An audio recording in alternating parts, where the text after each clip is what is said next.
Hi everyone, and welcome to a new episode of Day's Podcast along with a new video. So today I wanted to, first of all, thank you so much for liking and subscribing. I truly appreciate it, and I will be coming back with more. Of course, there are 2 new Patreon videos, so definitely check them out. I will be having more Patreon videos as we go. I actually do have a sequence on what we're going to be able to do on how these videos will be displayed, so just bear with me. So yes, today I wanted to talk about Anti by Rihanna, her album. So I never got to truly talk about Rihanna's music as much as Beyonce's and Janet and Michael. And I am segueing into talking about more artists, but I'm also noticing that I want to talk from also where artists have left off too. So the video I had just recently did for Janet, which is Unbreakable, that's her last recent album, which was in 2015.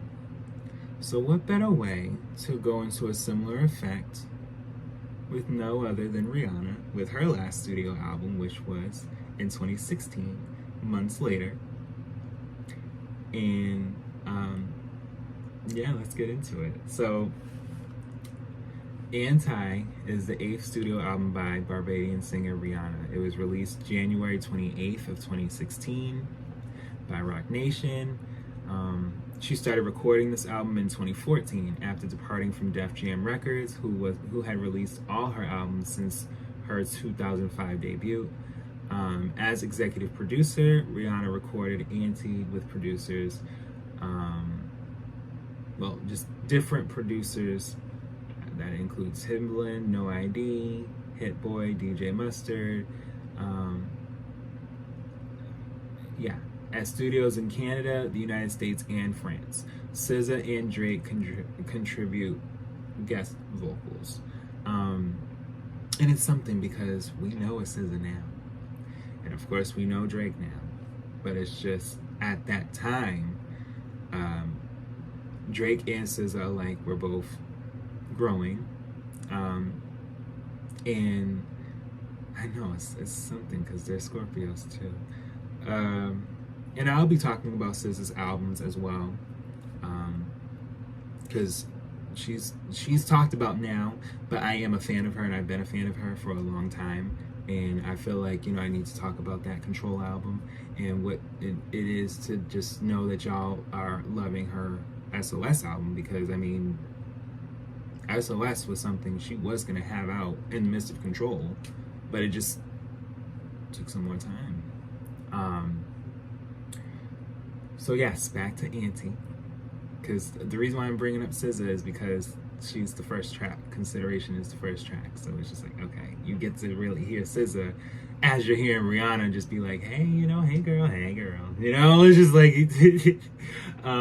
conceived in the midst of creative struggles and emotional turmoil. There's a lot going on. Anti features an atmospheric production brought by lo-fi beats, distorted vocals, and down-tempo arrangements. The first half consists of bass-heavy tracks, while the second is categorized by textured minimalism. Compared to the radio-friendly dance songs which had categorized Rihanna's prior discography, Anti is more muted and soulful. Primarily a pop, dancehall, psychedelic soul, and alternative R&B record, Anti also incorporates an array of eclectic influences spanning from dancehall, hip-hop, soul, industrial, psychedelic, doo-wop, country, synth rock, and trap. The lyrics are about the emotions ensued from love and relationships, from endearment and desire to betrayal and liberation, with references to sex, drugs, and alcohol. The promotional campaign for Anti whichever, however you all say it, from summer 2014, comprised prolonged release delays, and a $25 million deal with $25 million deal with Samsung. Oh yeah, because everybody was trying to tap on their phones, being like, "When is the album?" Yeah. Rihanna announced the cover art and title at the MAMA Gallery on October 7th, 2015. The Anti World Tour ran from March to November 2016, and 4 songs were released as singles, including the US Hot 100 #1 work in the United States. Anti is Rihanna's second #1 album and the first album by a black woman to spend 300 weeks on the Billboard 200. It was certified 6 times platinum by the Recording Academy. The album topped charts in Canada and Norway, and it received multi-platinum certifications in Belgium, Canada, Denmark, France, New Zealand, and Poland. Upon release, critics commended the album's emotional honesty, but were divided on the production.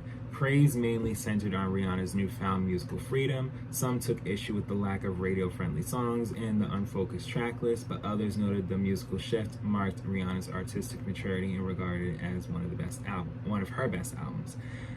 At the 2017 Grammy Awards, the album and its singles received 6 nominations, including one for Best Urban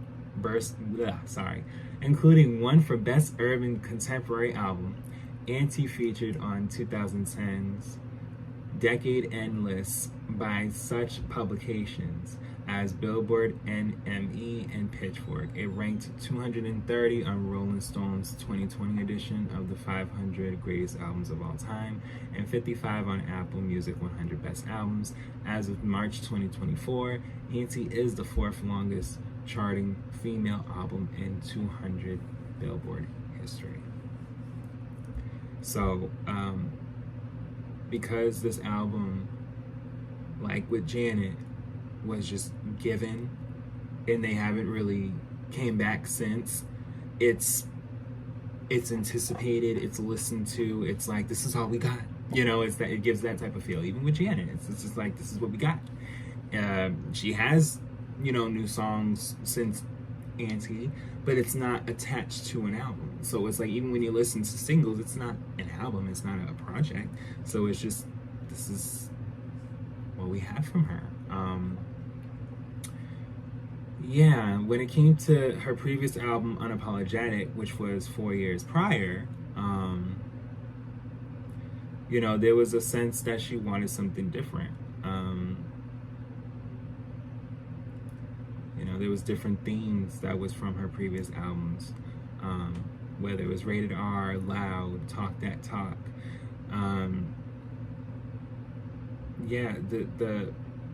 She started new music as soon as October 2014, when she was pretty much done with the Diamonds World Tour, and she co-headlined the Monster Tour with Eminem. So she was just touring and touring and touring from respected releases, and then when it came to this album, it was like, all right, I need to figure out how I want to go about this album in such a different way. March 2014, she signed with American rapper Jay-Z, Jay-Z's Rock Nation, after leaving Def Jam and gaining the right to her album masters. Oh, let's read that again. After leaving Def Jam and gaining the right to her album masters, Jay-Z was her mentor when she moved here. Up to that point, Rihanna had released 1 studio album each year from 2005 to 2012, with the exception of 2008, totaling 7. So, she was able to gain rights to her masters from just working at Def Jam, and why not? It's just that's a lot of music. But yes, she worked with Kanye and Paul McCartney, and they had the song 4 or 5 seconds, and I can't say it was the best song, but I know if it had like a real story, like they're like if they weren't just standing in one place throughout the whole song, the perception of the song would have been much bigger. I felt that they wanted to just kind of keep it simple that way. But I just know, based off of just how people make music videos now, if they was just running around in a nice cute Cadillac, it was a special color of whatever to signify the video, and you know, they're in different parts of the country, then that's different. Or just showing different parts of the country going through things, and yeah, I mean, they did, but I'm just saying, like, you know, there's a way that I know that, you know, when things are made, it may give people more insight to the song, as opposed to them just not wanting to just listen sometimes, and it can be conflicting. But yeah, let's get into the track list. So yes, upon singles, upon releasing, it did fairly good, though people were trying to understand after the release, after the touring, is she doing more? And unfortunately, this was her letting us know at the time, I will be back when I decide to. Rightfully so. Y'all got 7 different projects back to back. I haven't really sat down like that since 14, 15 years old. Okay, if you're born in 88. Yeah, if she was born in 88, 15 would make her 2003. And then, yeah, by 2005, you know, 16, 17, already coming out with Ponder Replay, you know, you just been constantly working. But yeah, track listing.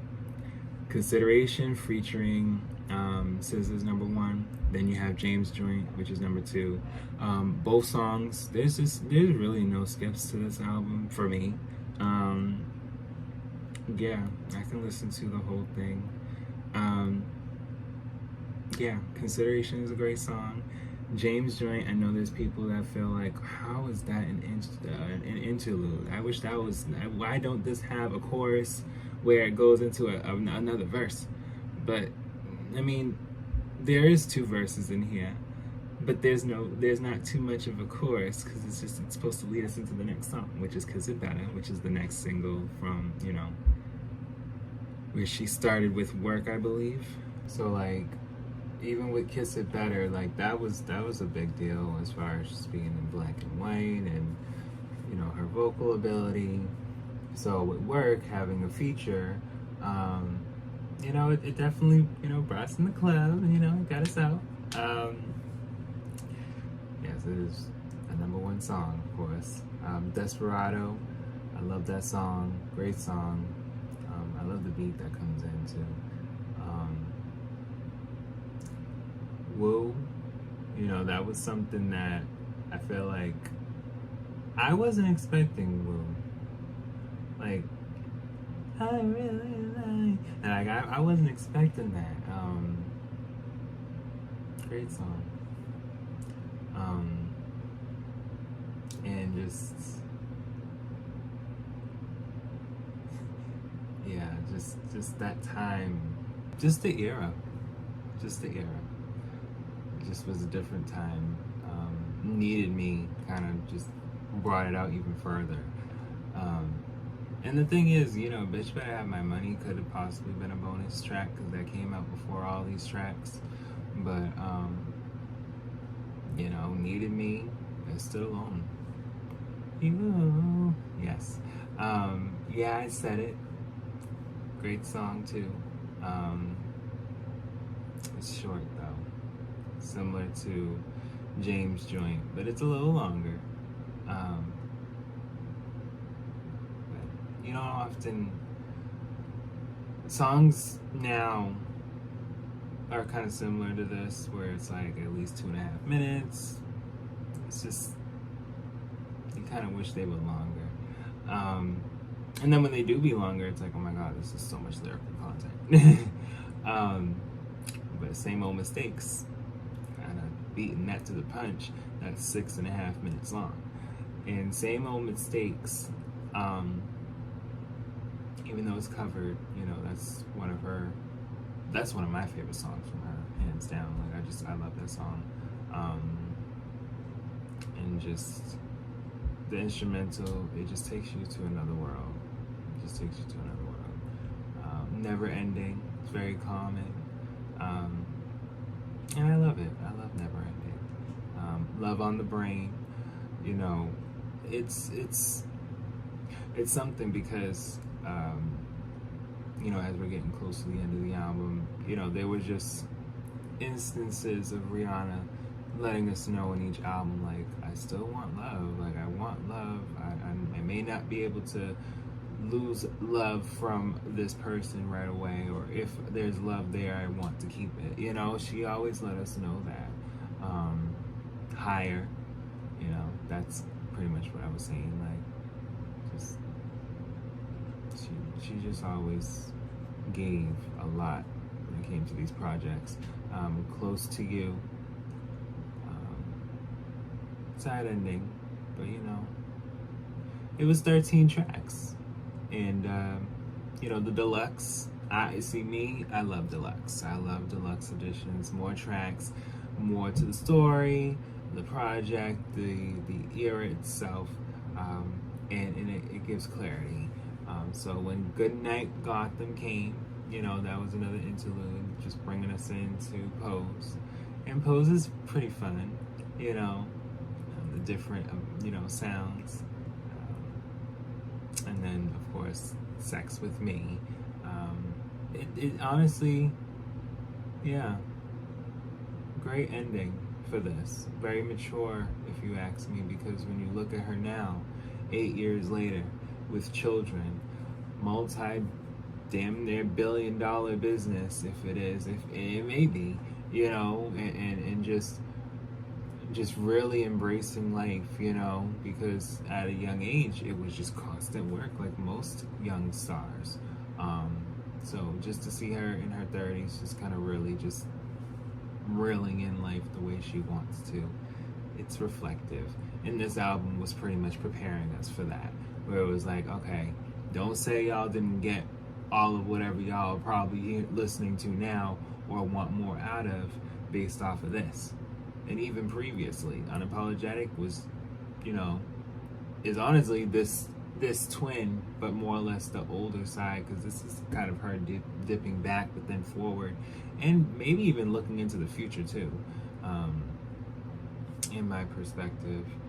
But yes, album was #1 here, Billboard 200 top R&B hip hop albums. Sweden #2, UK said #7 as far as just in general, and then R&B went #1.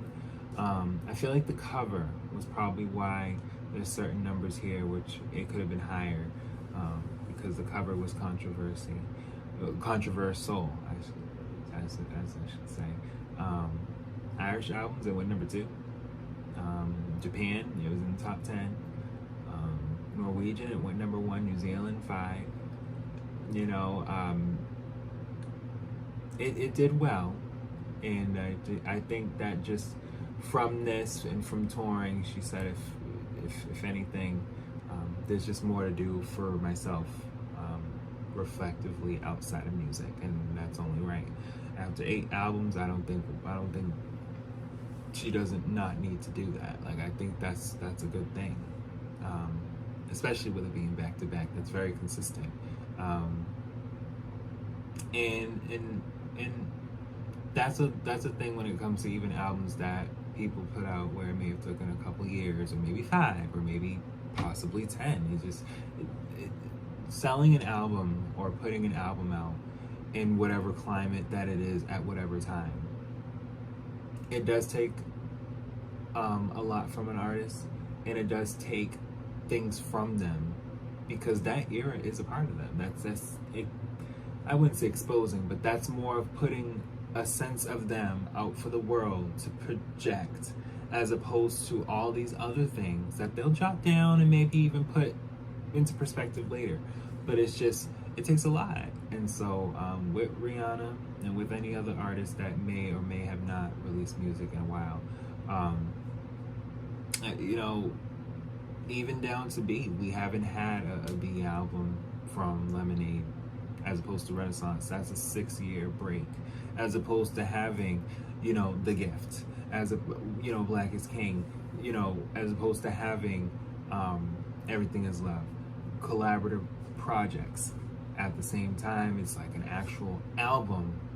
It took some time. And then we have 2 years from that, Cowboy Carter. So again, it's just, you know, with artists, they have plenty of music and they want to put it out the best way possible. So as far as with this video, I hope you guys enjoyed it. This is the end of our episode, and I'll be back with more.